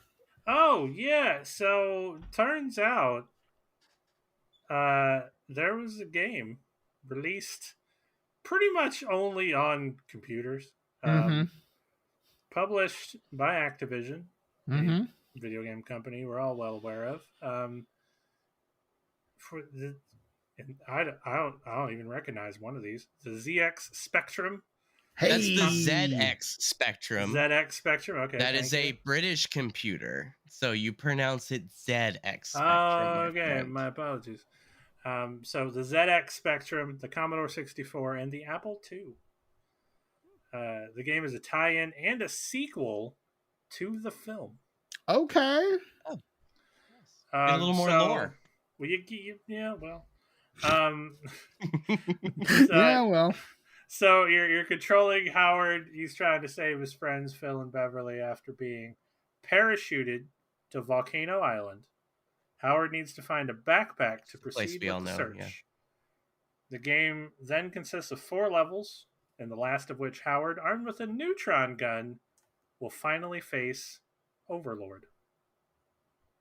Like you do. Because he's back, baby. Like you do. The vagina dentata monster himself. Which just makes the movie make even less sense. Because like they were supposed to go back, like they were supposed to have host bodies, right? But like those were full on monsters coming through the portal. Like what was going to happen there? Well, they were going to inhabit Bev. That's why he had Bev there. Well, but like so then when Jeffrey Jones, the scientist, was he wasn't possessed. We didn't see a giant monster coming to him. That came out afterwards.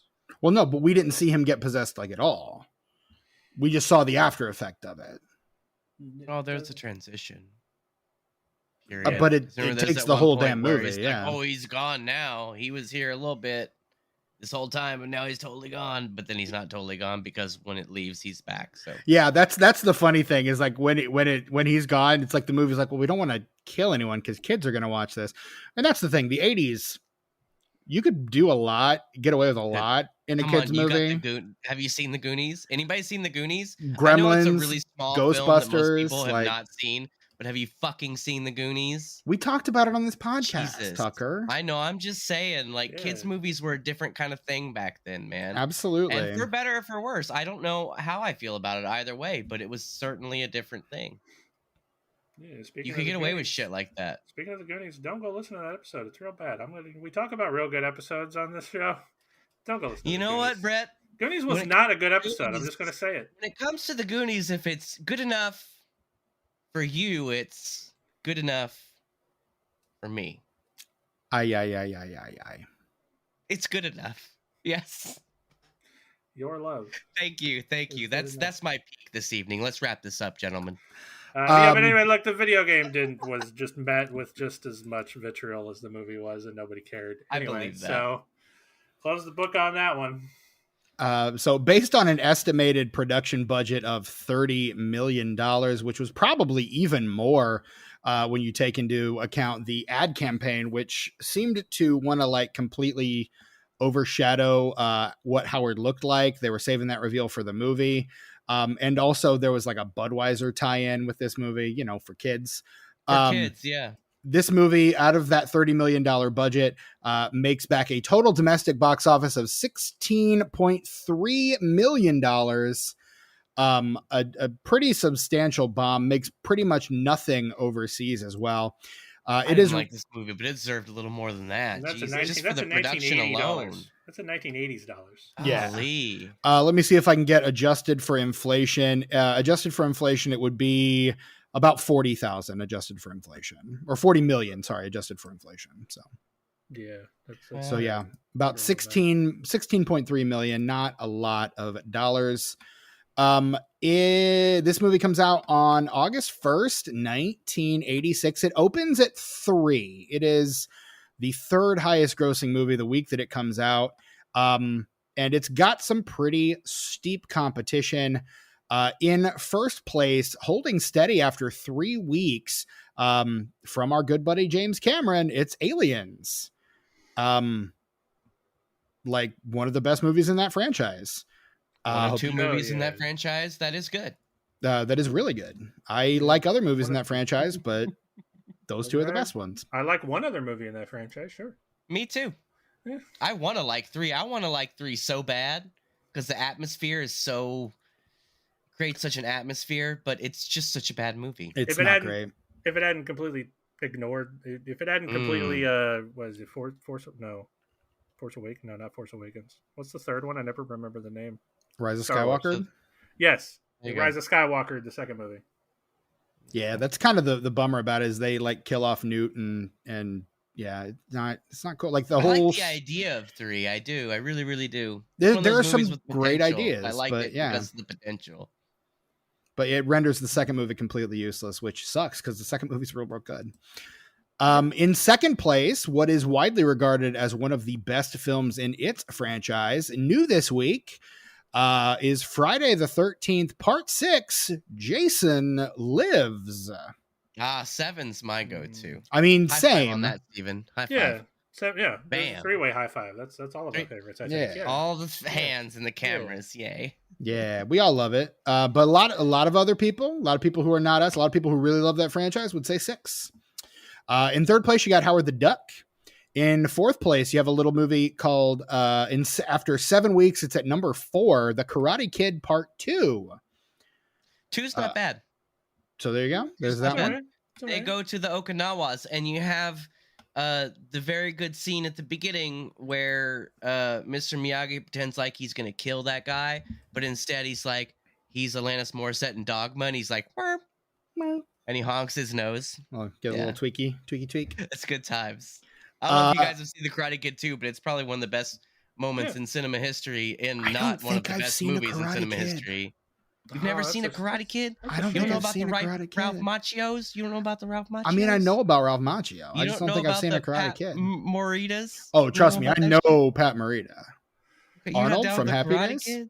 Never seen it? Yeah, there's that. So, I mean, see Karate Kid 1 and 2, and then go watch Cobra Kai. Well, I mean, at some point we're going to cover the Jaden Smith Karate Kid on this podcast, which I did not mind.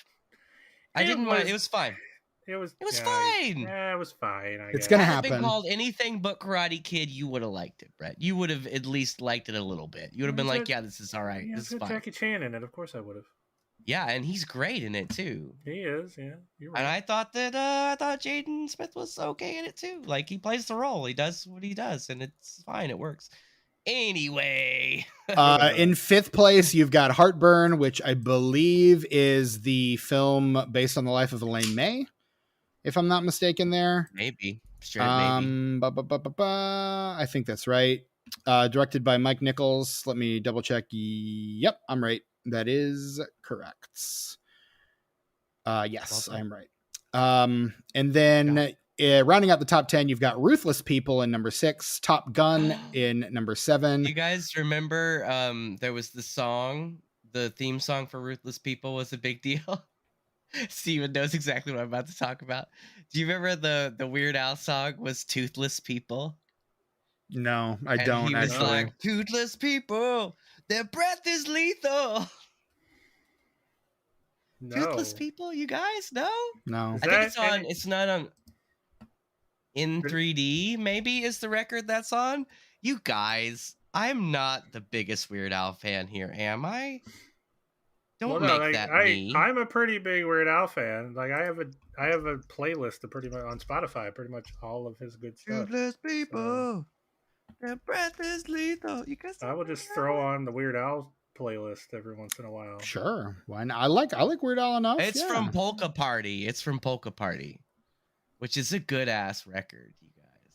Like, outside of Dare to Be Stupid, it's probably his second best record. Does Weird Al have a bad record? No, but his best record is Dare to Be Stupid. Like, okay, all right, man. I don't got opinions. I mean, I grew up mainly. Since when do you not have opinions? Get out of here, Brett. Give me your opinions. I mean, what? I mean, Self-titled is amazing. In 3D is amazing. I haven't really Polka thought Party. about it, to be honest with you. I haven't really thought about my favorite Weird Al record, but I mean, if I got to go with one, it's probably Running with Scissors because that's the one I like grew up with. That's a good one. Yeah. I grew up with the cassette tapes of like Polka Party and in 3D and like the self-titled record. I don't think Running with Scissors came out until I think I was living in Germany when Running with Scissors came out. We're not that. It would You're have only come like a year younger than me, though, aren't you, Brett? He's a year younger than me. Yeah. Okay, so it's still And I'm 2 a couple years. years younger That's than weird. you. I don't know if I was ahead of the curve or if you were behind it, but there's some kind of weird timeline going on there. Well, no, Running with Scissors came out when I think we were in middle school, and like this, or no, it would have been high school because it was about the Saga Begins was about the prequel. So yeah, that would have come out when we were in the high schools. So yeah. Oh no, it was Poodle Hat that came out when I was in Germany. Yeah, I was gonna say Poodle Hat was the first Running one with that I Scissors bought. Came out, I think, right either as I was graduating high school or right after. For someone who is really anxious to end this show, you are really hitting the tangents hard as I try to get through this box office. Well, now we're talking about Weird Al, though, man. I could go on for about 3 hours, man. I mentioned Ruthless People and tried to quickly move on to Top Gun. And no, you had to derail the entire conversation to talk about Weird Al. Toothless People's great, though. And Polka Party? Polka Party has one of Weird Al's best songs on it, which is his Happy Birthday song. In 8th, opening new this week, is the Tom Hanks Jackie Gleason comedy Nothing in Common. In 9th place, Flight of the Navigator. And 10, What If Rodney Dangerfield Went Back to School? Also, Living with the Hernias on that record. Another great Weird Al song. The tomatometer score on Howard the Duck is a 14%. The critics' consensus, while it has its moments, Howard the Duck suffers from an uneven tone and mediocre performances. The Metascore is a 28 based on generally unfavorable reviews from 21 critics. And the Letterboxd score is a 2.1. Brett, out of 5 stars, how many do you give to 1986's Howard the Duck? I gave it 1.5. I gave it 1 star for the great practical effects and 0.5 star for Leah Thompson in her underwear. You're a simple man. You see a half-naked Leah Thompson, you like. Yeah, man. Look, I mean, kind of disrespectful that she only gets 0.5 star, but okay. Well, look, I don't. Look, I'm not like, a misogynist asshole. It's like that we know of. That you know of. I see sexy lady in movie. I give many stars.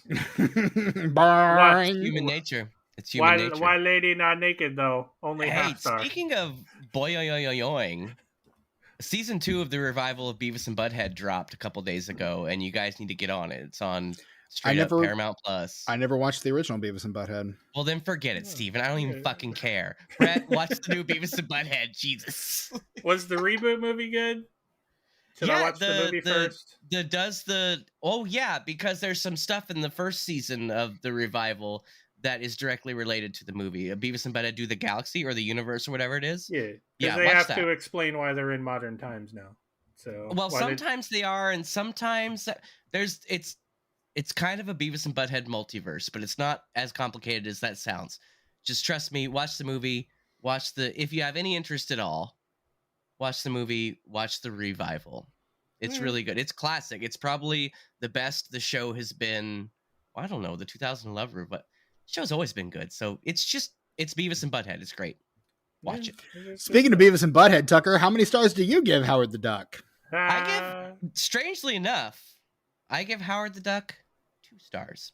1 star for the amazing effects, production design, and art direction in this film. Everybody came to work. The construction guys, the people who are making these sets, did a fucking phenomenal job. The stop motion is the best I've ever seen. And the 2nd star is because even though I hate this movie, I get it. Like, I understand. Like, I know what you were going for, and I admire that. Like, I want people to try to make weird movies. I want shit like this to come out, whether it's good or bad, whether I like it or not. Like, I'm all about this kind of stuff existing. And so that's where that other star comes from. 2 stars.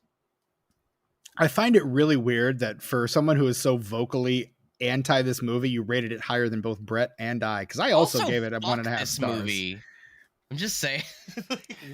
So yeah, you rated it higher than both of us, but you hate this way more than we do. I don't Right. I don't get it either. God, it's so awful. But here's the thing, like on Letterboxd, I will give this 1.5 stars, but I will also put a heart next to it that I like it, because I'm not going to say it's a good movie, but again, I find it so incredibly fascinating that these people worked on this movie and this is what we got. Like, I find that absolutely unbelievable. And I am just completely flummoxed and flabbergasted by the whole thing.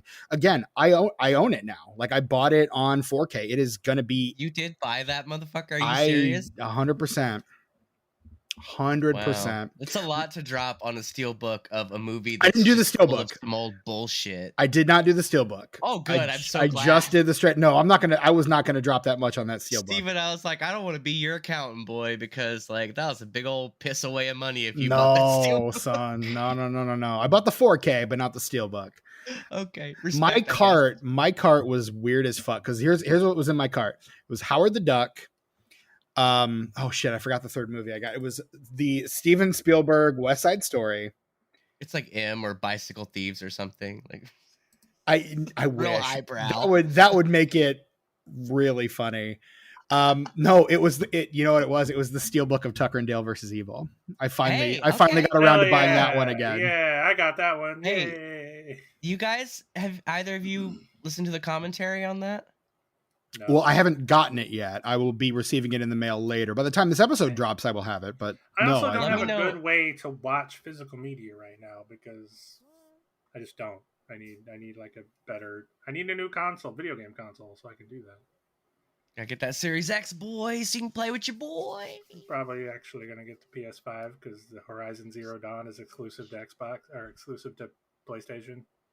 You suck. I thought we were friends. You said we were friends, Brett. Well, yeah, man, but then like, my girlfriend's favorite game is exclusive to PlayStation. Oh, so... well, in that case, you gotta...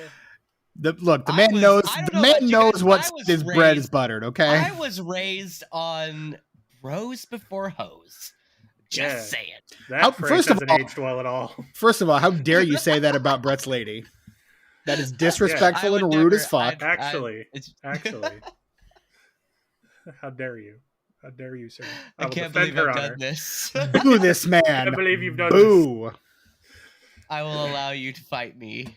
Good Lord, what have we become? I've done such a bad thing.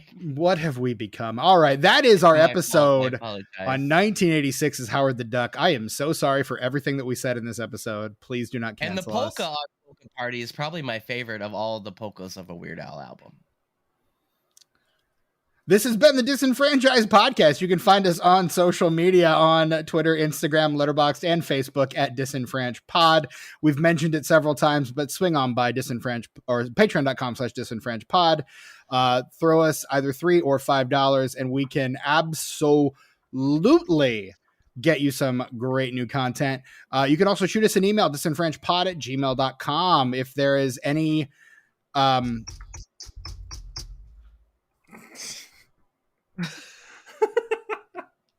Tucker, you can promote your own social media at the end when I get to you. Calm the fuck down, man. I just thought maybe you guys had forgotten. I'm so excited. It's such a big part of my life now. No, of course I have not forgotten. I'm going to let you do that when you promote your own shit. I don't know what you're talking about. I'm just hanging out over here waiting for you to stop talking, Steven. That's pretty much been you this whole episode. Half the time you don't even wait. You just go. This recording is so off the rails. Hey, that's why I said, what did we become? Hey, I hadn't asked to be on this podcast, Steven. You invited me. You kind of did, actually. So this is on you. You demanded to come on whenever we talked about Buckaroo Banzai, so you started this mess. I was the guest. I was the guest. He doesn't even go here. I'm not even supposed to be here today, Steven. Oh my God, what have we become? What is this? Pull it back. Socials. I'm so fucking broken. Off top, boys, and action. disenfranchpod@gmail.com. Shoot us an email. Let us know if there's a failed franchise starter you want to see us cover, or just if you want to say hi. Well, we might read what you write here on the air. And speaking of reading what you write here on the air, swing on over to your podcatcher of choice, particularly if that is Apple Podcasts or Spotify. Leave us a nice, juicy 5-star rating and review so we can find other people just like you, and they can enjoy this podcast as well. I'm your host, Stephen Foxworthy. You can find me on Instagram, Letterboxd, and Twitter at Chewy Walrus. Brett, where can we find you these days? You can find me on Instagram and Letterboxd at sus_warlock. And Tucker, thank you so much for your patience. Where can we find you? I'm sorry, I wasn't paying attention. What's going on? Socials. I'm just kidding. You can find me, as always, on the YouTubes. And that's at www.youtube.com/ oh yeah, you're right, Ice909. That's ICENINE, the number 0 and the number 9. There's also, I think there's another place that you can find me on social media, but it's not something I'm in charge of. It's something I kind of volunteered for. I'm going to hand this over to my social media manager, Steven. Do you want to explain to the folks at home what we have going on here? Tucker has decided that he needs a place to showcase his mugs. And so if you go to Instagram and you look for Tuck_mugs, TUCK_MUGS, you can find a number of mugs that Tucker owns. You can find information on what is on them, on where he got them, and what is in them. And maybe someday soon, or maybe even now, you yourself can submit your mug to disenfranchpod@gmail.com, and you yourself can have a mug featured on Tuck Mugs. I know that might I become will. a thing. I would love to have one of my. I don't know if my mugs are cool enough. On there. I don't know if my mugs are good enough for Tuck Mugs. Hey, but if they've got a good story behind them and there's something tasty inside of them, it's pretty much just going to be black coffee inside of all my mugs. Hey. People love black coffee. What kind of black coffee is it? That's what I had in mind. Sometimes I like black. You know what? I like to frou up my drinks. You do. But I also just like some straight up black coffee sometimes. Whatever mood strikes me, man. I don't like to be, close minded about stuff. I like to try a little bit of this, a little bit of that, and shuffle it up like a good playlist, So literally, Tucker is in charge of taking the pictures and writing the captions. I literally just transpose it onto social media. That is all I do. Everything else is Tucker. I just refuse to interact with social media because for a long time it just made me feel like garbage.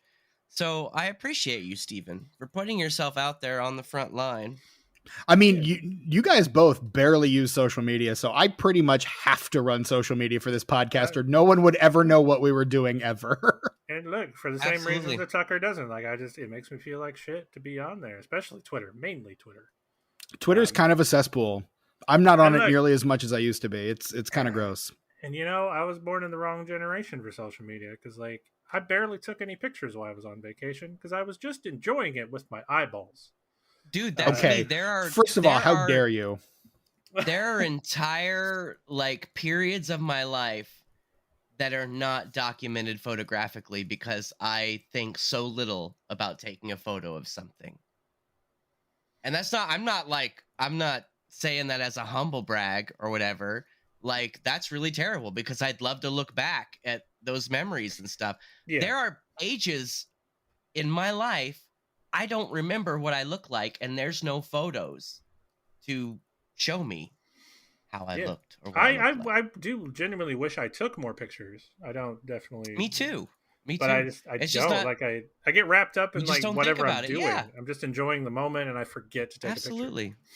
So I mostly take pictures of my dog and my food, and then sometimes my face. Yeah, I can always remember to take a picture of my pet or food.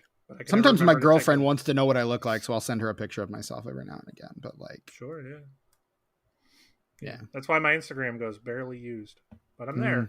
I'm still there. Mm-hmm. Which reminds me, I haven't posted any vacation pictures on my Instagram yet. Jesus Christ. Why don't you do that right now while you're thinking about it? I will. And, right now. and while you do that, I'll go ahead and end the episode because, good Lord, we've almost been going 2 hours on this thing, and we need to land this motherfucking plane.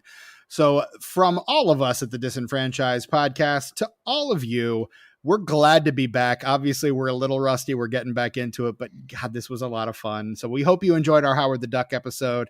I am your host, Stephen Foxworthy, from my co-hosts, Brett Wright and Tucker. Until next time.